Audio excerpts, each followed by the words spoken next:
خدا اور سائنس۔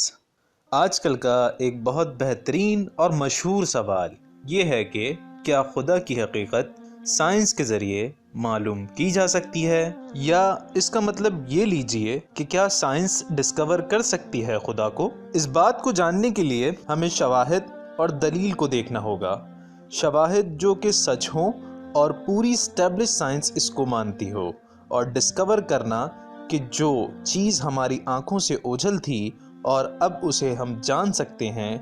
حالانکہ سائنس نے ہمیشہ یہ ضرور بتایا ہے کہ خدا کے سائنس ہیں اس پوری قدرتی دنیا میں۔ سوال یہ پیدا ہوتا ہے کہ سائنس پروف تو دیتی ہے مگر خدا کو ڈسکور نہیں کر سکتی۔ اس بات کو مثال سے ایسے سمجھ سکتے ہیں کہ میں نے ایک سافٹ ویئر میں ماڈل بنایا اور میں نے اسے سوچنے اور جاننے کی قابلیت دی، جس کو کہتے ہیں آرٹیفیشل انٹیلیجنس، اور اب میں اسے ایک ٹیسٹ دوں کہ وہ مجھے جانے، مگر خود کو اسے سامنے دکھا کر نہیں بلکہ اس کے سامنے اپنے ہونے کے شواہد پیدا کر کے، اسے ایک پورا کارخانہ دے کر کہ وہ اسے دیکھ کر مجھ تک پہنچ سکے۔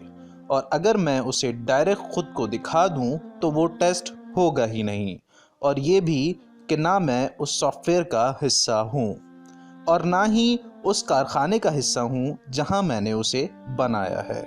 اور پھر اگر وہ سب کچھ دیکھ کر بھی نہ مانے تو اس کا صاف مطلب یہ ہے کہ وہ متکبر ہو گیا ہے اپنے آپ میں۔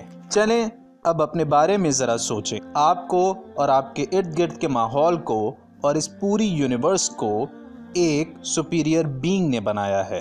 اور ہاں، یہ نہیں سوچنا کہ آپ کو کسی میگا کمپیوٹر میں بنایا گیا ہے، بلکہ کوئی بڑا کمپیوٹر نہیں بلکہ ایک بڑے کریشن باکس میں۔ اور اس باکس میں ہم چیزوں کو چھو سکتے ہیں، چکھ سکتے ہیں، دیکھ سکتے ہیں اور سن سکتے ہیں، جو کہ اس باکس میں ہمیں نظر آتی ہیں یا محسوس ہو سکتی ہیں۔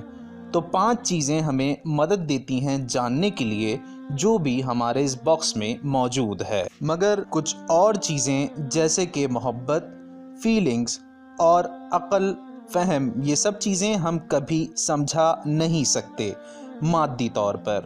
مطلب کہ آپ کبھی چھو اور چکھ نہیں سکتے اپنی اندر محسوس ہونے والی چیزوں کو، اور آپ کبھی ڈسکور نہیں کر سکتے محبت کو اپنے ان 5 سینسز کے ذریعے۔ تو اس کا مطلب یہ ہے کہ کوئی محبت نہیں ہوتی کیونکہ آپ کے سینسز انہیں ڈسکور نہیں کر سکتے؟ ایسا ہرگز نہیں ہے۔ آپ اس کو صرف پروف کر سکتے ہیں نشانیوں کے ذریعے اور لاجکس کے ذریعے۔ اور اس کی ایک مثال یہ ہے کہ اداس ہونے کی ایک نشانی رونا بھی ہے۔ تو آپ کو یہ نہیں سوچنا چاہیے کہ خدا ہمارے اس کریشن باکس میں ہے جیسے کہ ہم ہیں، اور جو بھی چیز اس دنیا میں ڈسکوریبل ہے وہ خدا نہیں ہے۔ وہ خدا تو اس کائنات سے بہت اعلیٰ ہے اور ہماری سوچ سے بھی۔ آپ اسے فزکس کے لاز کے ذریعے نہیں جان سکتے کیونکہ یہ لاز صرف اس چیز کا احاطہ کر سکتے ہیں جو چیزیں اس لاز میں آتی ہوں،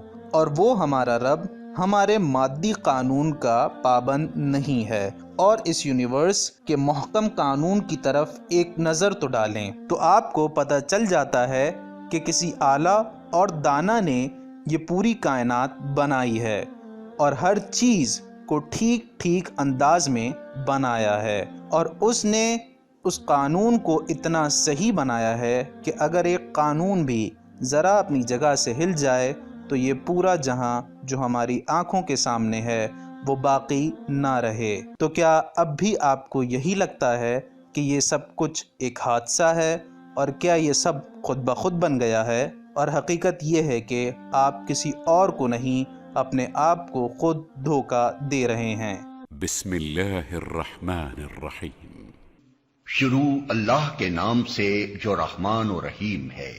تبارک الذی بیدہ الملک وہو علی کل شیء قدیر۔